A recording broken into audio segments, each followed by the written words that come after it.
사전처럼 이용하는 조문 해설 시간입니다. 260초 보겠습니다. 구독과 좋아요 부탁드리고요. 제목이 첨부 효과라고 되어 있죠. 자, 우리 첨부가 뭐였어요? 256조 부동산의 부합, 257조 동산과 동산의 부합, 258조 동산과 동산의 혼합, 259조 타인 동산의 노력을 들이는 가공. 요때 누가 소유권을 취득하는가를 규정해놨죠. 그리고 기존 물건의 권리는 소멸하니까 기존 물건의 권리를 갖고 있던 사람, 근데 새로운 물건에 대한 아무런 권리를 취득하지 못한 사람, 이런 사람이 있을 수 있겠죠. 그게 이제 첨부 효과가 되는데, 자, 전 4조의 규정 256조부터 259조에 의해서 동산 소유권이 소멸했다. 그럼 당연히 그 동산을 목적으로 한 다른 권리도 소멸한다. 다만 그 동산의 소유자가 새로운 물건의 단독 소유자가 되거나 공유가 되었을 때는 그 다른 권리는 소멸하지 않고, 단독 소유가 됐을 때는 그 물건에 그대로 존속하고, 새로운 물건에 공유자가 되었을 때는 지분에 그대로 존속합니다. 그러니까 원칙적으로 부합호나 가공을 통해서 기존 동산이 사라졌다, 그 동산 소유권 당연히 사라지면서 그 동산에 대한 다른 권리, 뭐 점유권이라든가 질권이라든가 유치권이라든가 이런 걸 갖고 있던 사람도 당연히 소멸하는데, 다만 그 동산의 소유자가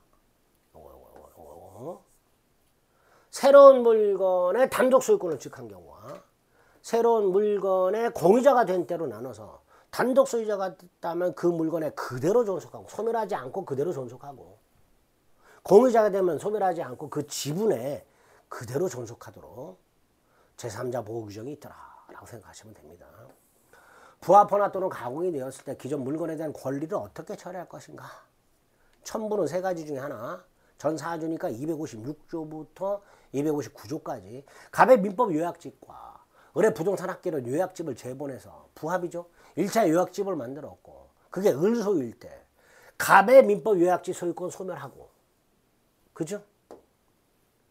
소유권 상실하게 되고, 그 다음 그 갑의 민법 요약집에 병이 권리가 있어서 점유권이라든가 유치권이라든가 뭐 이런 거, 질권이라든가 그 권리도 당연히 소멸하는 게 원칙이다.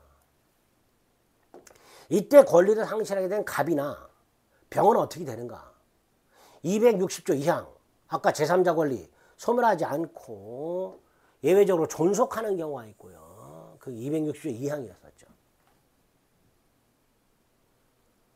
민법 요약집을 을이 아니라 갑이 단독 취득했어. 그러면 병의 권리는 그대로 존속하고, 갑과 을이 공유했어. 그럼 갑의 지분에 그대로 존속하고, 이렇게 소멸시키지 않고 존속하는 경우가 있게 되고요. 또 하나는 권리를 취득한 자에게 보상을 청구하도록 하고 있는 게 261조입니다. 261조는 다음 시간에 살펴보겠습니다. 어쨌든 이렇게 뭐한다.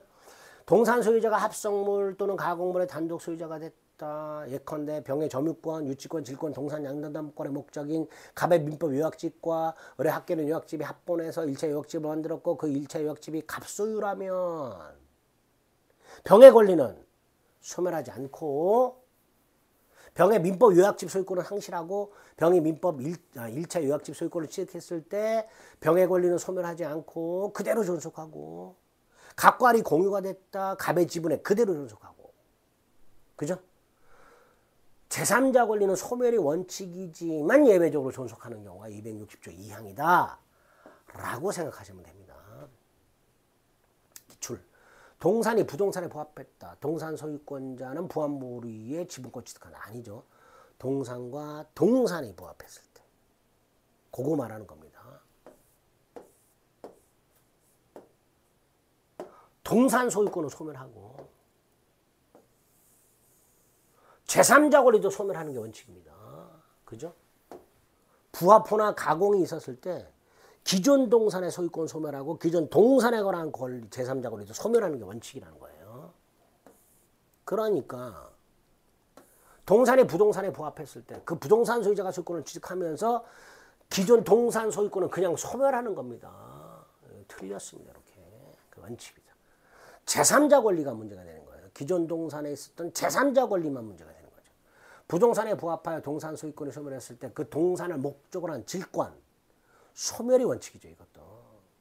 그 동산을 목적으로 한 질권도 소멸의 원칙입니다. 다만 부동산에 부합되어 동산 소유권이 소멸했을 때 이 동산 소유자가 합의로 부동산 단독 소유권을 취득했을 때는 소멸하지 않고 존속하거나 지분을 취득하면 지분에도 그대로 존속하는 경우가 있을 수 있었죠. 그러나 원칙적으로 부동산에 부합해서 동산 소유권이 상실하면 그 동산을 목적으로 한 제3자 권리도 소멸이 원칙이었죠.